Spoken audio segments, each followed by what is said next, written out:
아브라함 머즐로라고 하는 아주 세계적으로 유명한 학자가 있는데, 이분이 인간의 욕구를 5단계로 분류했습니다. 1단계는 생존을 위해 생리적 기본 욕구를 충족하려고 하는 단계다. 다시 말하면 먹고 입고 사는 인간의 가장 기본적인 삶의 욕구를 충족시키려고 인간은 노력한다는 거예요. 그래서 2단계는 먹고 사는데 모든 게 초점이 맞추어져 있는 단계입니다. 2단계는 안정적 욕구 단계. 이것은 먹고 사는 것이 어느 정도 충족이 되면 이 어느 정도 충족된 먹고 사는 것이 안정적으로 오랫동안 지속되기를 원한다는 거예요. 그래서 2단계가 되면 사람들이 더 좋은 옷, 더 좋은 것, 더 좋은 차, 더 좋은 음식을 먹으려고 노력한다는 거예요. 그래서 2단계는 돈에 매여 사는 단계다, 이렇게 표현을 했고요. 3단계는 존재의식을 찾고 싶어 하는 단계, 이렇게 말하는데, 어느 정도 배부르고 어느 정도 이제 가질 것을 갖고 먹고 살만 하면 인간은 그때 가서 나는 누구인가, 나는 왜 사는가, 이러한 생각을 가져서 인간의 존재의식을 찾게 된다는 것입니다. 그래서 취미 생활을 하고 여행을 다니려고 하고 예술을 하고 학문을 탐구한다는 것입니다. 그 다음에 이제 4번째 단계가 되는 명예 욕구의 단계라고 말하는데, 삶이 어느 정도 안정되어서 문화생활을 하는 여유 있는 삶을 살게 되면 그때부터 남에게 존경받고 싶어 하고 명예를 얻고 싶어 하고 유명인사가 되어서 다른 사람들에게 인정받으려고 하는 욕구가 있다. 이것은 다른 사람들을 통해서 자기의 우월감을 나타내려고 하는 인간의 속물근성이다. 그런데 온 세상은 이것 때문에 엉망이 되어 있다, 이렇게 표현을 했어요. 왜냐하면 사람들이 오늘날 다 좀 더 잘나 보이려고 명예를 갖고 또 그리고 그걸 누리려고 이러다가 보니까 세상이 자꾸 어지러워진다는 거예요. 그 다음 마지막 5번째 단계는 자기 실현의 욕구 단계, 이렇게 말하는데, 2단계가 되면 부와 명예, 나의 존재가 별것 아니라는 것을 깨닫고 사람이 겸손해지고 다른 사람을 생각하게 되어서 나누며 살게 된다는 것입니다. 그래서 봉사할 곳을 찾아서 아프리카를 가기도 하고 다른 사람을 섬기며 남을 위한 삶을 살기 시작한다. 이것이 인간이 도달할 수 있는 마지막 단계다라고 아브라함 머즐러는 설명을 했는데, 우리나라 대한민국은 1단계 생존을 위한 기본적 욕구 단계가 너무나 강해서 여기서 쉽게 벗어나지 못하고 여기에 매여 살다가 이제 와서 겨우 2단계, 이제 안정적 욕구 단계에서 3단계 자아의식을 찾으려고 하는 단계로 넘어가는 과정 속에 있다. 그러므로 선진국이라고 하면 최소한 3단계를 넘어서서 자기의 존재의식을 어느 정도 찾고 그 이유가 돼야 선진국이라고 표현할 수 있다라고 그렇게 설명을 했습니다. 그런데 우리 기독교는 1단계에서 2단계, 3단계, 4단계를 생략해버리고 1단계에서 5단계로 넘어가려고 하는 것이 기독교인들의 삶의 모습입니다. 왜냐하면 그 5단계 다른 사람을 위한 삶을 살라고 주님께서 말씀하시기 때문입니다. 그러다가 보니까 아직 부족한 부분들이 많이 나타나고 훈련되지 못한 모습들도 많이 나타나고 세상 사람들로부터 말만 잘한다는 소리를 듣기도 합니다. 이것은 5단계, 이제 다른 사람을 위한 삶을 사는 단계로 넘어가는 과정 속에 있기 때문에 그런 것입니다. 이제 우리는 조금씩이라도 예수님 닮은 사람의 모습으로 변해가야 되는데, 오늘 여러분에게 읽어드린 이 본문 속에 보면 예수님께서 이 세상에 빛으로 오셨다. 빛으로 오신 예수님께서 너희는 세상의 빛이다 라고 말씀하시고 있습니다. 그래서 오늘은 여러분들과 함께 이 빛에 대한 말씀을 같이 좀 나누려고 합니다. 먼저 한번 따라 하시죠. 예수님은 이 세상에 빛으로 오셨다. 예수님이 무엇으로 오셨다고요? 빛으로 오셨다. 우리 16절을 봅니다. 시작. 누구든지 등불을 켜서 그릇으로 덮거나 평상 아래에 두지 아니하고 등경 위에 두나니 이는 들어가는 자들로 그 빛을 보게 하려 함이라. 여기 예수님께서 뭐라고 이야기하시냐면 등불을 켜서 그릇으로 딱 덮어버리거나 등불을 켜가지고 지하실 방에다가 감춰놓는 사람이 있다 없다? 없다. 등불은 켜서 어떻게? 적당한 높이에다가 두어서 그 등불이 다른 것을 잘 볼 수 있도록 밝혀주는 것이다. 이렇게 말씀합니다. 그런데 이 말은 대단히 상식적이고 평범한 이야기입니다. 그래요, 안 그래요? 뭐 여러분들 중에서 등불 켜가지고 지하실 방에 감춰놓으려고 등불을 켜는 사람 있어요, 없어요? 없잖아. 그런데 예수님께서 왜 이렇게 평범한 이야기, 상식적인 말씀을 하셨을까? 왜 이런 말씀을 하셨을까? 이것은 이 등불이 누구냐 하는 것이 중요한 문제이기 때문에 이렇게 말씀하신 거예요. 이 등불이 누구일까? 요한복음 1장 7절과 8절을 봅니다. 시작. 그가 증언하러 왔으니 곧 빛에 대하여 증언하고 모든 사람이 자기로 말미암아 믿게 하려 함이라. 그는 이 빛이 아니요 이 빛에 대하여 증언하러 온 자다. 자, 그러면 그가 증언하러 왔으니 그가 누구예요? 밑에 그는 이 빛이 아니다 그랬어. 그러면 그가 누구예요? 세례 요한입니다. 그가 증언하러 왔으니, 세례 요한이 증언하러 왔으니 뭐에 대해서? 빛에 대해서 증언하러 왔다. 세례 요한은 자기는 빛이 아니고 자기는 빛에 대하여 증언하러 왔다. 빛이 누구일까? 요한복음 1장 9절과 10절을 봅니다. 9절입니다. 시작. 참빛 곧 세상에 와서 각 사람에게 비추는 빛이 있었나니 그가 세상에 계셨으며 세상은 그로 말미암아 지은 바 되었으되 세상이 그를 알지 못했다. 자, 참빛 곧 세상에 비치는 빛이 있었는데 그 빛이 누구다? 예수 그리스도다. 이렇게 말씀하고 있습니다. 그러므로 예수님은 이 세상에 무엇으로? 빛으로 오셨습니다. 그러면 성경은 왜 예수님이 빛으로 이 땅에 오셨다는 말씀을 하고 있을까? 히브리서 4장 13절을 봅니다. 히브리서 4장 13절입니다. 시작. 지으신 것이 하나도 그 앞에 나타나지 않음이 없고 우리의 결산을 받으시리에 눈앞에 만물이 벌거벗은 것 같이 드러난다. 여기 뭐라고 말하는 거니? 빛으로 오신 예수님 앞에 만물이 어떻게? 벌거벗은 것처럼 드러난다.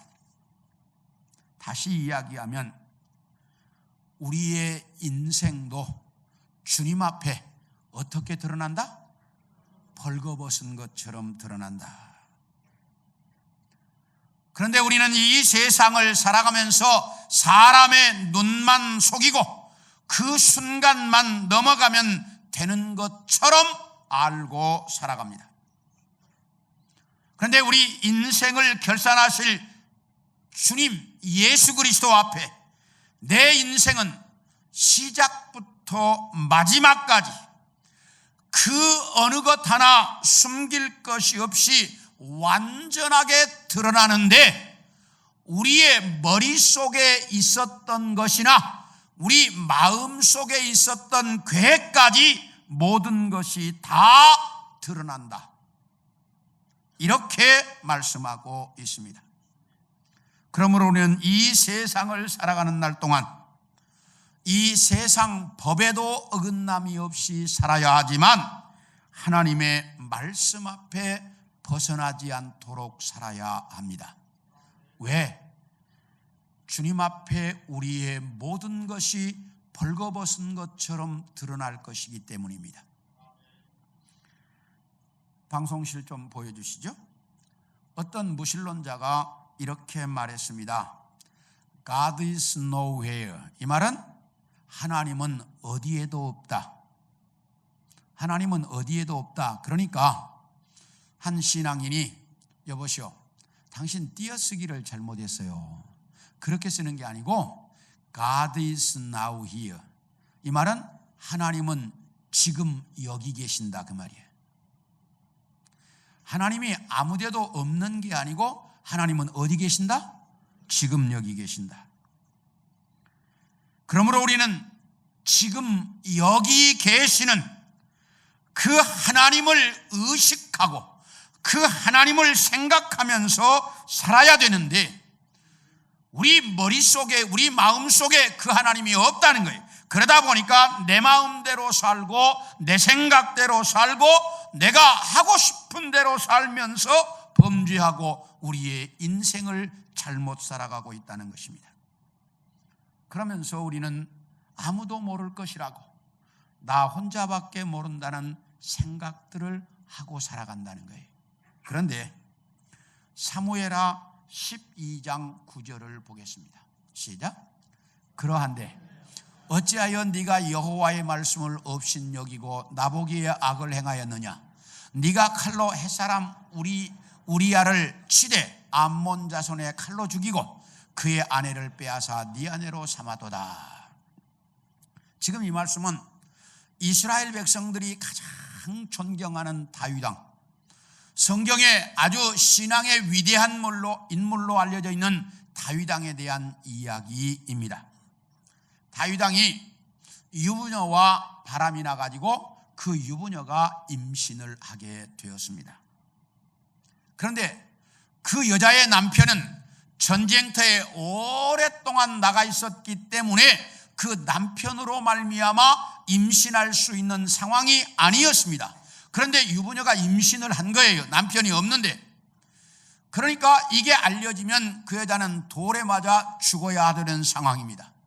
그러니까 이 상황을 덮기 위해서 다윗이 왕의 권력을 이용해서 그 남편 우리아를 전쟁이 가장 극심한 지역에 보내가지고 전사하도록 만들었습니다. 남편이 전사하고 나니까 당연하게 모든 수순을 밟아서 그 여자를 후궁으로 데려왔습니다. 이렇게 해서 다윗 왕은 완전 범죄를 저지른 것으로 아무도 모르리라고 그래서 마음 놓고 살고 있는데, 어느 날 나단 선지자가 찾아왔습니다. 그리고 이렇게 말합니다. 임금이요, 어떤 마을에 많은 양을 기르는 부자와 그리고 너무너무 가난해서 양 한 마리가 없어가지고 어떻게 노력해가지고 새끼 양 한 마리 사다가 자기 가족처럼 기르는 그런 가난한 사람이 살고 있었습니다. 그런데 어느 날 이 부잣집에 손님이 왔습니다. 손님 대접을 해야 되겠는데 자기 양을 잡자니 아까우니까 그 어린 양 한 마리, 그 가족처럼 기르고 있는 집에 어린 양을 빼앗아다가 그 양을 잡아서 손님 대접을 했습니다. 이 말을 들은 다윗 임금이 화가 나가지고 세상에 그렇게 나쁜 놈이 어디 있느냐, 그러면 당장에 죽이고 그리고 그 집에 4배로 갚으라고, 이렇게 임금이 화를 냈습니다.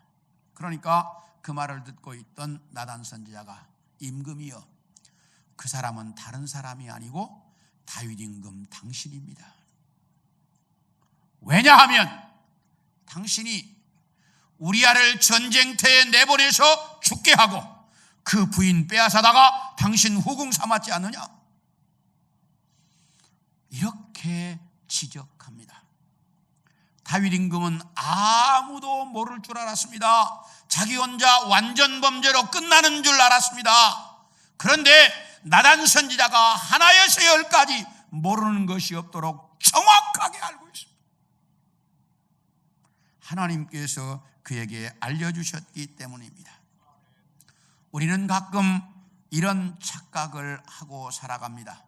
내가 하는 이 일은 아무도 모르고 나 혼자만 하는 일이기 때문에 다른 사람들은 절대로 모를 것이라고 다윗 임금처럼 착각하고 살아갈 때가 종종 있습니다.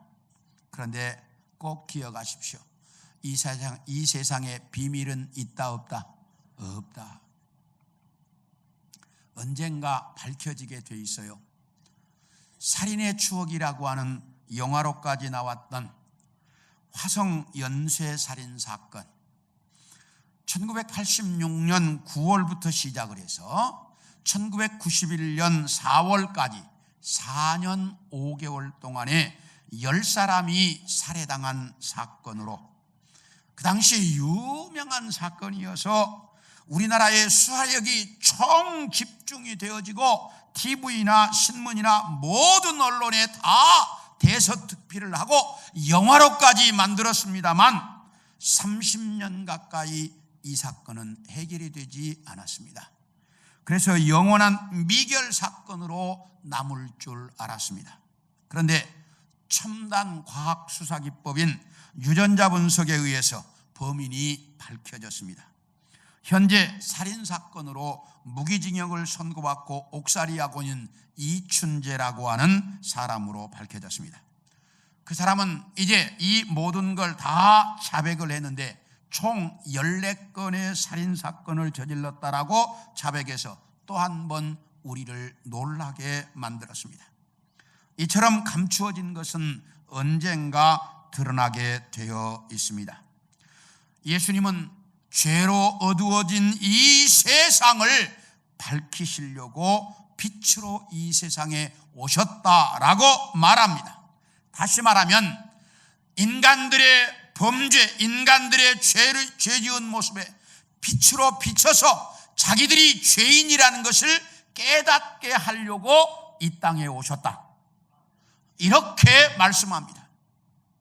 다시 이야기하면 이 세상에 다 빛으로 비춰서 이 세상의 사람들이 내가 얼마나 죄인인지를 깨닫도록 하고 그 죄 속에서 벗어나게 하려고 예수님은 이 땅에 빛으로 오셨다라고 말씀하고 있습니다.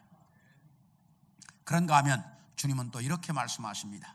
우리 마태복음 5장 14절을 봅니다. 시작.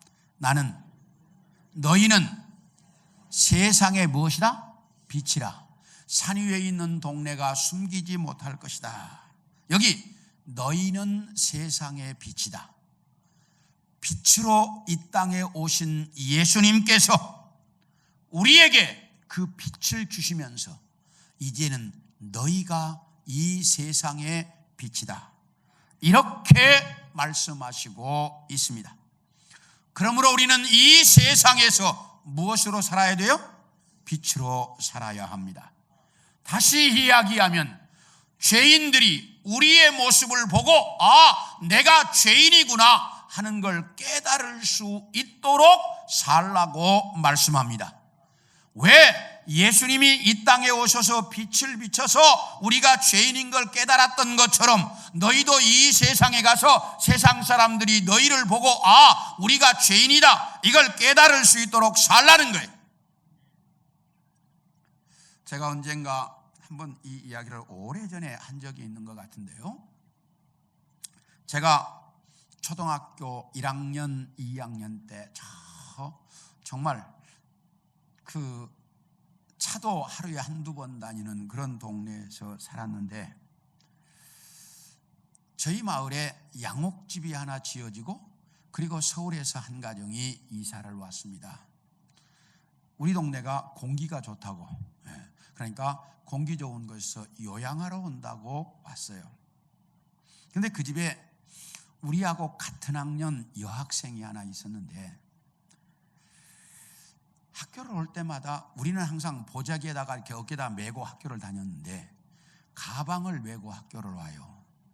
학교라고 해봤자 한 학년이 한 반밖에 없으니까 다 같은 반인데, 근데 가방을 메고 오지. 우리의 입고 사는 옷이라는 게 뻔한데 어떻게 우리는 옷을 입고 살았느냐. 하루 종일 흙밭에서 친구로 놀다가 저녁이 되면 그 옷 벗어가지고 그 이불 밑에 아랫목에다가 딱 넣어놨다가 아침이 되면 다 말라요. 따뜻하니까. 그러면 꺼내가지고 싹 비벼가지고 탁 털고 그 다음날 입었어요. 우리 그렇게 입고 사는데 옷도 깨끗하게 입고 와요. 그러니까 사람들이 볼 때 뭐라고 말하는 거니? 쟤는 서울에서 와서 저런가? 그러면서 우리가 늘 놀렸어요. 그리고 옷도 한 벌밖에 없을 뿐만 아니라 손발에는 막 때가 더덕더덕하겠고, 그리고 양말은 2번 내지 3번씩 다 기워 신었고, 무릎도 다 기워 입고 뭐 그러면서 살았습니다. 그러다가 보니까 그 양옥집, 잘 지어진 양옥집에 한번 가보고 싶은 거예요. 그냥 우리 친구들 다 그랬어요. 그 집에 한번 가보고 싶은 거야. 그러니까 자주 그 집 대문 그쪽에서 끼웃합니다. 혹시라도 눈 마주쳐갖고 들어오면 들어가려고 한번 보려고 끼웃 했는데, 진짜 어느 날 딱 그 대문 앞에서 그 우리 반 친구를 만났어요. 여학생을. 들어오라는 거예요. 그래서 때는 이때다 이렇게 생각하라고 이제 그 집에를 딱 들어갔습니다. 현관문이에요. 이제 그때는 그런 문이 우리 집에는 별로 없으니까 그냥 그 집에 처음으로 현관문인지도 모르고 들어갔어요.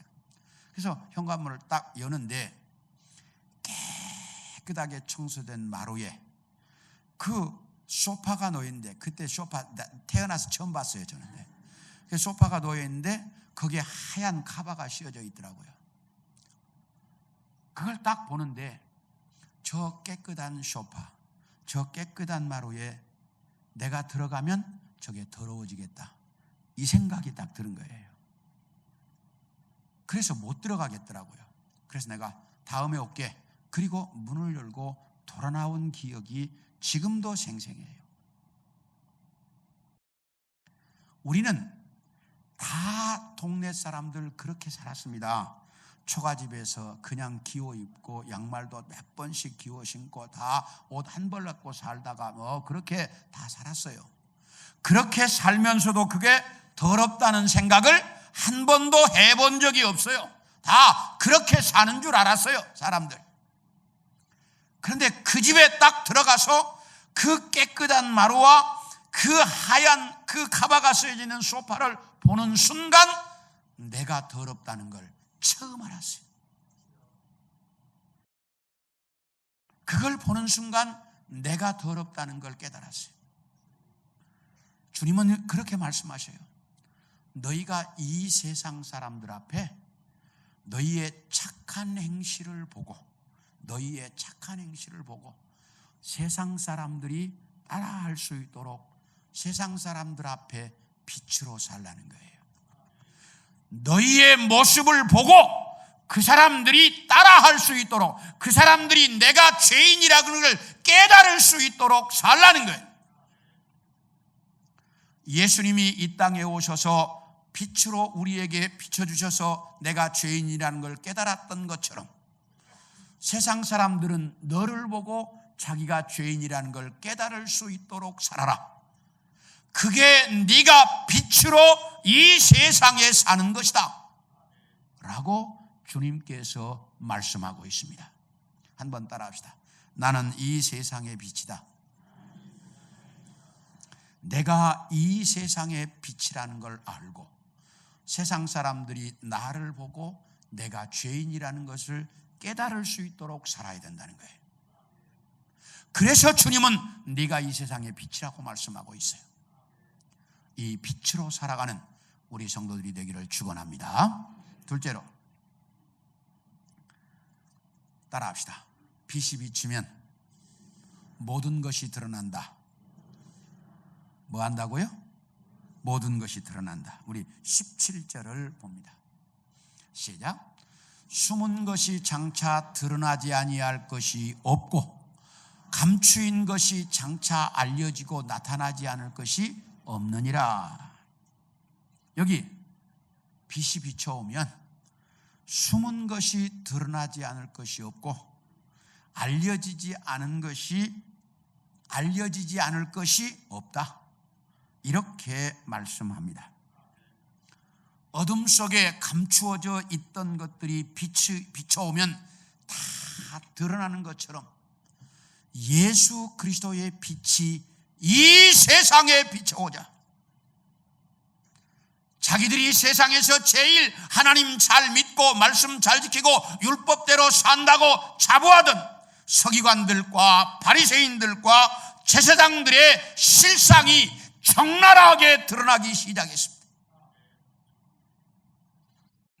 성전에서 장사를 해서 그 착복했던 그 착복하는 모습과 돈을 좋아해서 모든 비리에 연루되어 있던 바리새인들의 모습과 율법 잘 지킨다고 옷에다가 613개의 수수를 달고 다니고 기도 많이 한다고 시장통에서 기도하던 그 바리새인들의 모습이 얼마나 가증스럽고 형식적인 잘못된 신앙인지 예수의 빛이 비치자 적나라하게 드러났고 이 바리새인들의 가슴 속에 얼마나 더러운 생각과 더러운 것들이 많이 있는지 너희가 회칠한 무덤 같다고 주님이 지적하시므로 그들의 실상이 세상에 다 드러났습니다. 빛이 비춰오면 이렇게 그 빛 앞에 죄악된 모습들이 다 드러난 거예요. 그래서 유대인들은 자기들의 죄악된 실상을 적나라하게 드러나게 하는 예수 그리스도 그 빛을 제거하려고 했습니다.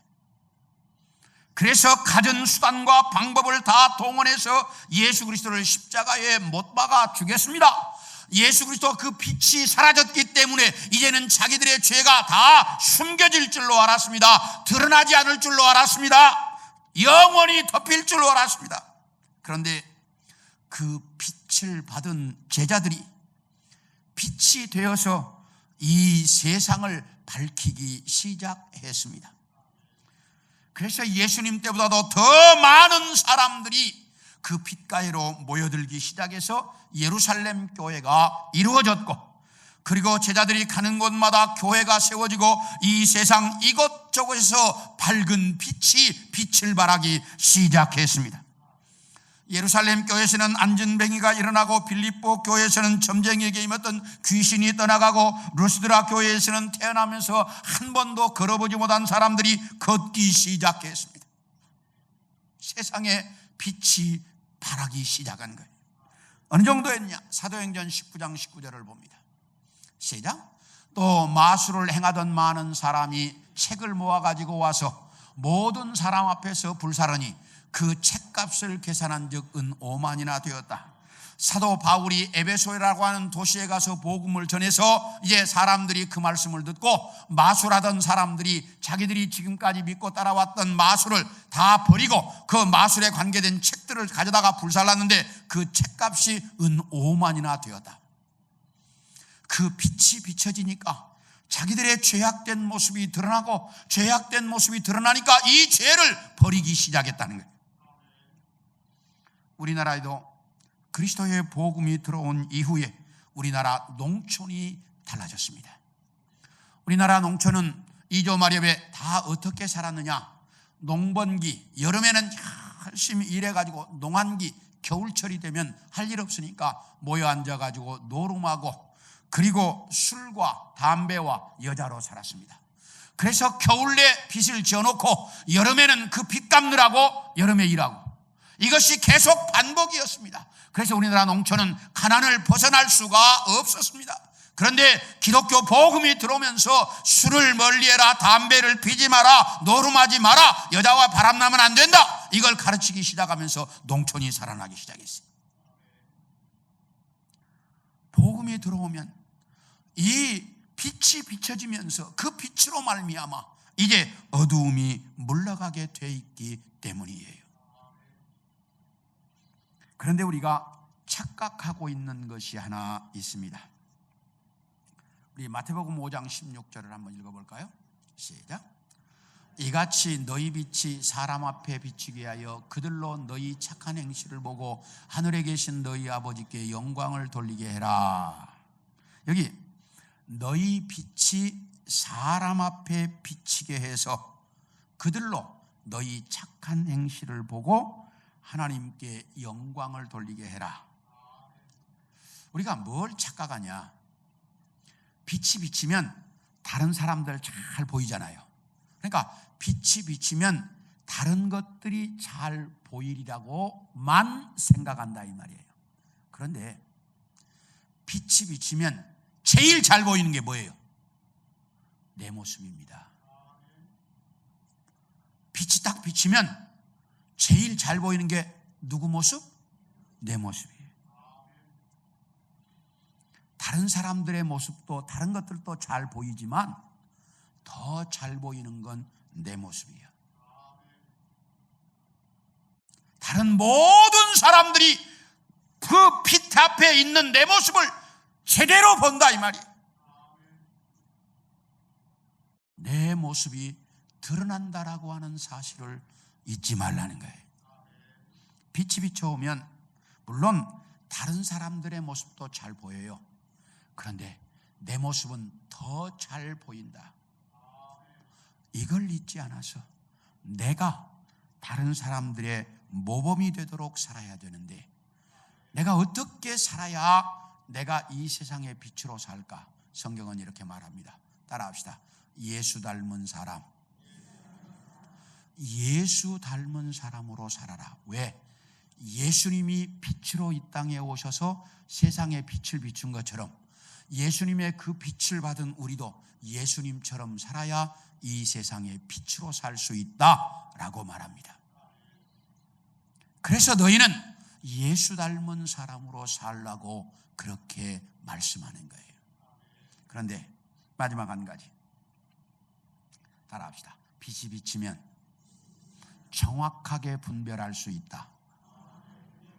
네, 빛이 비치면 정확하게 분별할 수 있다는 거예요. 우리 18절을 봅니다. 시작. 그러므로 너희가 어떻게 들을까 스스로 삼가라. 누구든지 있는 자는 받겠고 없는 자는 그 있는 줄로 아는 것까지도 빼앗기리라 하시니라. 여기 보면 그러므로 너희가 어떻게 들을까 스스로 삼가라.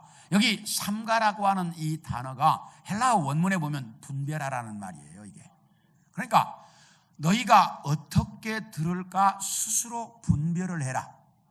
근데 너희가 어떻게 들을까 이 말이 무슨 말이냐면 이 말은 이제 이 누가복음 8장 1절부터 읽어야 돼. 1절부터 15절까지가 무슨 얘기냐면 씨 뿌리는 비유에 대한 이야기예요. 그러니까 씨 뿌리는 비유와 관계된 말이에요. 다시 이야기하면 너희가 말씀을 들을 때에 길가와 같은 마음으로 말씀을 들을 것인지 돌짝밭과 같은 마음으로 말씀을 들을 것인지 가시덤불과 같은 마음으로 말씀을 들을 것인지 아니면 옥토와 같은 마음으로 말씀을 들을 것인지 네 마음이 분별하라는 거예요. 분별력을 가지라는 거예요. 어떤 마음으로 들을지 이 분별력을 가지고 있어야 한다는 거예요. 근데 세상에서 제일 알기 어려운 게 뭐예요? 사람의 마음. 그렇죠. 인간의 마음이라고 말합니다. 그 중에서도 특히 누구 마음을 더 잘 몰라? 여자의 마음은 더 잘 모른다 그래요. 제가 어렸을 때 좋아했던 노래 중에 이런 노래가 있습니다. 바닷가 모래밭에 당신을 그립니다. 코와 입 그리고 눈과 귀, 턱 밑에 점 하나, 귓가에 미소까지 그렸지만은 마지막 한 가지 못 그린 것은 지금도 알 수 없는 당신의 마음이라고 하는 아주 이 노래를 아시는 분들은 조금 나이가 드셨을 거예요. 이런 노래가 있었습니다. 이처럼 사람의 마음을 알기가 참 어려운데 정말 다른 사람의 마음을 아는 것도 잘 모르지만 내 마음도 내가 잘 모른다는 거야. 분명히 저 사람을 그냥 좀 원수를 갚고 싶은데 근데 마음에서는 뭐가 가? 정이 가는 사람이 있어. 지금 상황으로 봐서는 저 사람에게 지금 막 엄청난 내가 그 원수를 갚아야 되는데 근데 마음으로는 뭐가 가? 정이 가는 사람이 있고 어떤 사람은 지금 상황적으로 저 사람과 가까이 지내야 돼. 근데 뭐가 안 가? 마음이 안 가는 사람이 있어 없어요? 있어요. 그러니까 내 마음 누구도 몰라. 나도 몰라. 이게 우리의 모습이라는 거예요. 여러분은 어쩐지 잘 모르겠어요.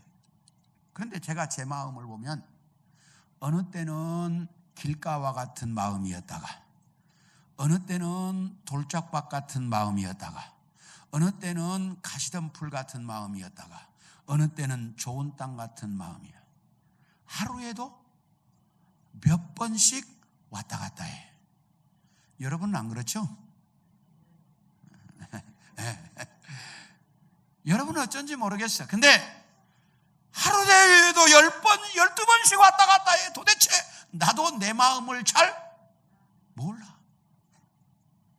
이게 인간의 마음이라는 거예요. 그런데 예수님이 이렇게 말씀하셔요. 그런 네 마음 속에 그리스도의 빛이 밝혀지도록 해라. 그리스도의 빛이 네 마음 속에 비춰지도록 해라. 그러면 네가 분별력을 갖게 될 것이다. 네가 분별력을 갖게 될 것이며 이 분별력을 가지면 옥토와 같은 마음으로 하나님의 말씀을 분별해서 받을 수 있고 그렇게 되면 네가 이 세상의 빛으로 예수님처럼 살게 될 거다. 그러므로 네 마음 속에 그리스도의 빛이 비춰질 수 있도록 하라고 말씀하고 있습니다. 사랑하는 성도 여러분, 여러분의 마음 속에 그리스도의 빛이 비춰질 수 있도록 살기를 소원합니다. 여러분의 가슴 속에 그리스도의 빛이 환한 등불로 여러분의 마음에 비춰져서 여러분의 마음에 분별력을 가지고 정말 예수 닮은 사람으로 이 땅에서 살아가는 우리 성도들이 되기를 소원합니다. 그래서 여러분이 가는 곳마다 사람들이 여러분의 모습을 보면서 내가 죄인이라는 것을 깨닫도록 살아가는 그런 우리 성도들 모두가 되어질 수 있기를 축원합니다.